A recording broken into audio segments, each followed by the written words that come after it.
Europe 1. Le grand direct de l'actu, Jean-Marc Morandini. La guerre du gaz est ouverte et il faut en profiter. Notre invité de 10h45 est Fanny Guibert, qui est journaliste à 60 millions de consommateurs. 60 millions de consommateurs qui affirment dans son dernier numéro qu'il faut agir 7 ans après l'ouverture du marché du gaz. 72% des abonnés sont toujours fidèles à GDF. L'autorité de la concurrence a pourtant imposé à GDF de communiquer ses fichiers de clients aux concurrents avant le 15 janvier. Objectif, éviter qu'un opérateur soit en position dominante sur le marché du gaz. Les clients de GDF Suez ont cependant pu refuser que leurs fournisseurs transmettent leurs coordonnées à la concurrence, mais ceux qui ont accepté vont certainement être démarchés. Alors on va essayer de comprendre ce qui va se passer et surtout comment s'en sortir. Fanny Guibert, bonjour.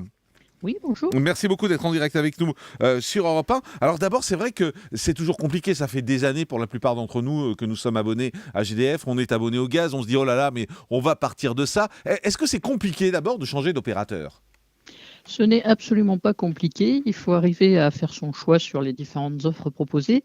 Juste par rapport à ce que vous dites, on est abonné à GDF. En fait, on est abonné au tarif réglementé de GDF, c'est-à-dire vraiment l'offre qui concerne ce qu'on avait tous avant. Désormais, GDF a deux facettes. Elle a la facette tarif réglementé pour effectivement, en gros, toujours 70% des clients. Et après, elle fait aussi des offres de marché. Donc attention, GDF, ça peut être à la fois le tarif réglementé qu'on a pu tous avoir et les offres de marché. Mais alors, il est aussi dans la concurrence. Ouais, la question qu'on se pose, c'est si jamais, par exemple, on décide de changer d'opérateur, il va y avoir un transfert. Déjà, première question, est-ce qu'on risque une rupture, par exemple? Est-ce qu'on risque de ne plus avoir de gaz pendant 1 jour, 2 jours, 3 jours? Non, il n'y a aucun problème par rapport aux fournisseurs. Le gaz arrive toujours par les mêmes tuyaux, quel que soit le fournisseur, et il n'y a pas de risque de rupture. Ah, c'est important. Attendez, je vous arrête un instant parce que c'est important ce que vous dites. Le gaz arrive toujours par les mêmes tuyaux, c'est-à-dire qu'il n'y aura pas d'installation à faire. On passe par les mêmes tuyaux, quel que soit l'opérateur. Tout à fait, c'est GRDF, donc la partie distribution qui s'occupe de ça et des tuyaux en gros et des compteurs. Donc là-dessus, il n'y a pas de souci à avoir. C'est très facile, il suffit donc de contacter le fournisseur qu'on a choisi en regardant bien évidemment les offres et là c'est tout l'objectif de notre comparatif. Donc on fait son choix et une fois qu'on a dit d'accord et on a donné sa validation, le fournisseur va s'occuper de prévenir GDF ou l'autre fournisseur, en tout cas le précédent, de la fin du contrat. Vous recevrez une facture de résiliation, il n'y a pas de frais et vous pouvez, si jamais vous n'étiez pas content au bout de 1, 2, 3 mois, revenir au tarif réglementé ou à votre précédent fournisseur sans aucun problème. On n'est pas marié pour 3 ans, même si le contrat est prévu sur 3 ans. Ah, ça veut dire que c'est le nouveau fournisseur qui s'occupe de faire toutes les démarches? Exactement. Donc nous, le principal travail du consommateur, c'est de choisir sa nouvelle offre en faisant attention à ce qu'il choisit, est-ce que c'est vraiment bien pour lui, et d'être convaincu de ce qu'il choisit, de ne pas se laisser démarcher, parce qu'attention, on a pas mal de courriers de consommateurs qui nous écrivent, qui se retrouvent en fait à avoir quitté le tarif réglementé sans l'avoir voulu, et ça, c'est pas acceptable, parce que le démarcheur ne s'est pas présenté correctement. Donc on choisit de manière claire son offre, et là, après, le nouveau fournisseur s'occupe de tout. Alors, vous avez fait un banc d'essai des principales offres qui sont proposées. Est-ce qu'il y a de vraies différences entre les vrais fournisseurs? Est-ce que ça mérite, est-ce que ça vaut le coup de faire ces démarches? Alors, c'est ce que montre effectivement notre comparatif. Même pour les petits consommateurs, on gagne évidemment moins quand on est un petit consommateur avec en gros 1000 kWh par an. Mais on peut gagner, pour notre exemple à nous, donc de 3000 kWh consommés par an, jusqu'à 30 €, ce qui n'est pas négligeable, mine de rien, sur une facture d'environ 300 €. Et si on est un gros consommateur, c'est-à-dire si on utilise le gaz pour le chauffage, là, nos comparatifs montrent que l'on peut gagner plus de 160 € pour l'équivalent de 1600 € de facture.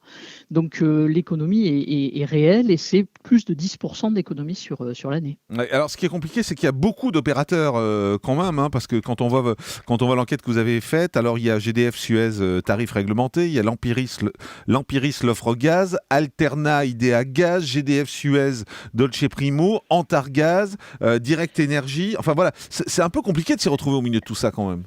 Alors, c'est pas si compliqué parce qu'en gros, vous avez 5-6 acteurs principaux qui font des offres nationales en tout cas.